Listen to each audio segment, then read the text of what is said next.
एक दिन गौतम बुद्ध ने एक दुखी व्यक्ति को देखा।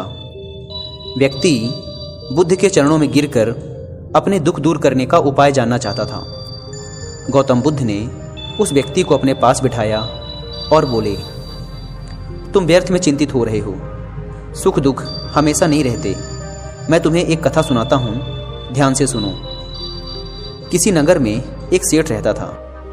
वह बड़ा ही उदार और परोपकारी था। उसके दरवाजे पर जो भी आता था वह उसे खाली हाथ नहीं जाने देता था और दिल खोलकर उसकी मदद करता था। एक दिन उसके यहाँ एक आदमी आया।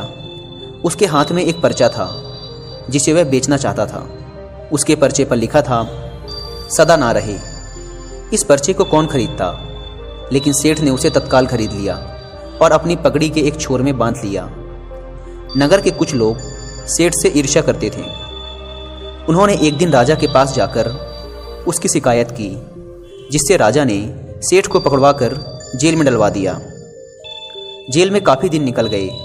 सेठ बहुत दुखी था, क्या करे, उसकी समझ में कुछ नहीं आ रहा था।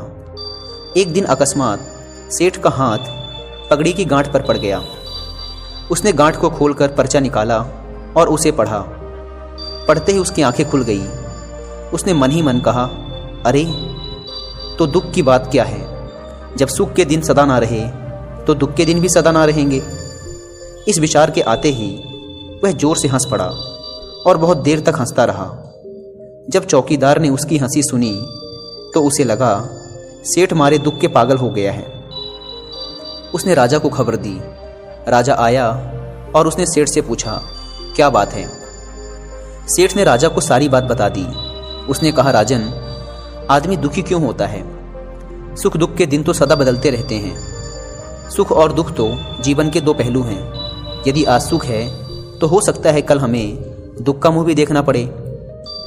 यह सुनकर राजा को बोध हो गया। उसने सेठ को जेल से निकलवाकर उसके घर भिजवा दिया। सेठ आनंद से रहने लगा, क्योंकि उसे ज्ञात हो गया था कि सुख के साथ साथ दुख के दिन भी सदा नहीं रहते। बुद्ध के मुंह से यह कथा सुनकर उस व्यक्ति के मन का बोझ हल्का हो गया। उसने गौतम बुद्ध का आशीर्वाद लिया और अपने घर की ओर चल पड़ा।